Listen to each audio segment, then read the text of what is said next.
Assalamualaikum sahabat Pak Juma, kembali lagi dengan channel Pak Juma, channel yang membahas tentang materi pembelajaran bereferensi ilmiah. Kali ini Pak Juma akan membahas materi pembelajaran terkait tentang K3LH berdasarkan referensi karangan Andi Novianto, penerbit Erlangga, dengan judul Komputer dan Jaringan Dasar untuk SMK kelas 10. Harapannya setelah menonton video ini, kalian akan dapat mampu menjelaskan definisi keselamatan dan kesehatan kerja. Yang kedua, mampu menjelaskan K3LH di lingkungan sekolah. Yang ketiga adalah mampu menerapkan prosedur K3LH di laboratorium atau workshop. Yang keempat, mampu menjelaskan simbol dan tanda bahaya. Mari kita lihat bagian pertama, definisi keselamatan dan definisi kesehatan kerja. Definisi keselamatan kerja adalah kondisi seseorang harus terhindar dari bahaya dengan tujuan meminimalkan terjadinya kecelakaan yang menyebabkan sakit, cacat, atau kematian. Dengan aturan yang ada di negara kita, bahwa adanya perlindungan tenaga kerja akibat sikap kerja dan lingkungan kerja tersebut. Kedua, adanya jaminan kondisi kesehatan tenaga kerja, berkurangnya probabilitas persentase kecelakaan, perlindungan pekerja dari penyakit yang ada baik dari pekerja lain atau lingkungan kerja, pemberian pengarahan, pembinaan kesehatan fisik dan mental, dan terakhir adalah bahwa adanya partisipasi dalam menjaga kelestarian lingkungan hidup. Berikutnya adalah definisi kesehatan kerja.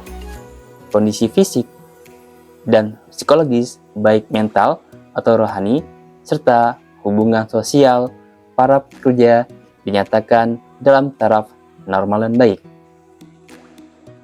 Nah, kesehatan kerja ini terbagi menjadi 4 bagian, yaitu kesehatan jasmani, di mana pekerja tidak memiliki riwayat kesehatan yang menghalangi aktivitas pekerja. Yang kedua adalah kesehatan rohani, bahwa pekerja melakukan ibadah kepada Tuhan Yang Maha Esa. Yang ketiga adalah kesehatan ekonomi, dengan pekerjaan yang produktif, mereka dapat menafkahi hidup diri sendiri. Yang keempat adalah kesehatan sosial, mereka mampu bersosialisasi dalam hubungan kemasyarakatan.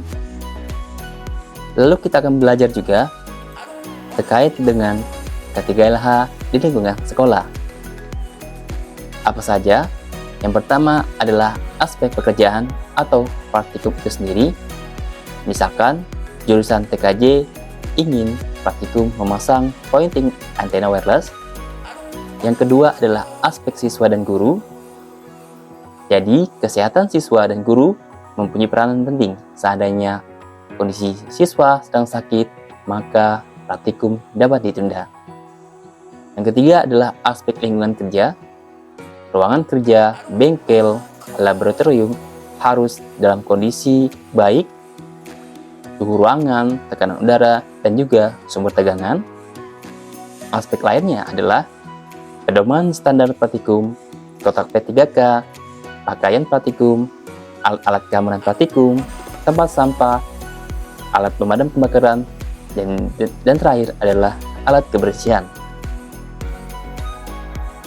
Yang ketiga adalah menerapkan prosedur K3LH di laboratorium atau workshop. Yang pertama adalah bahwa kita harus mengatur penataan ruang kerja, sirkulasi udara harus terjadi dengan baik, luas dan tinggi ruangan harus proporsional, dan adanya pemasangan alat pemadam kebakaran. Yang kedua, peralatan keselamatan kerja. Peralatan harus memenuhi standar kelayakan pakai, seperti adanya sarung tangan saat pengelasan, obeng yang tidak aus, gelang antistatik untuk meredam getaran aliran listrik. Yang terakhir adalah simbol dan tanda bahaya. Pertama adalah larangan tanda masuk dengan simbol tanda garis putih horizontal pada lingkaran berwarna merah. Yang kedua adalah bahan bakar mudah terbakar, adanya simbol gambar api. Yang ketiga adalah area wajib memakai safety boot dengan simbol adanya gambar sepatu safety boot. Yang keempat, area dilarang menggunakan ponsel dengan simbol ponsel genggam yang dicoret dengan garis merah dalam sebuah lingkaran. Dan materi tentang K3LH yang wajib kita ketahui. Terima kasih.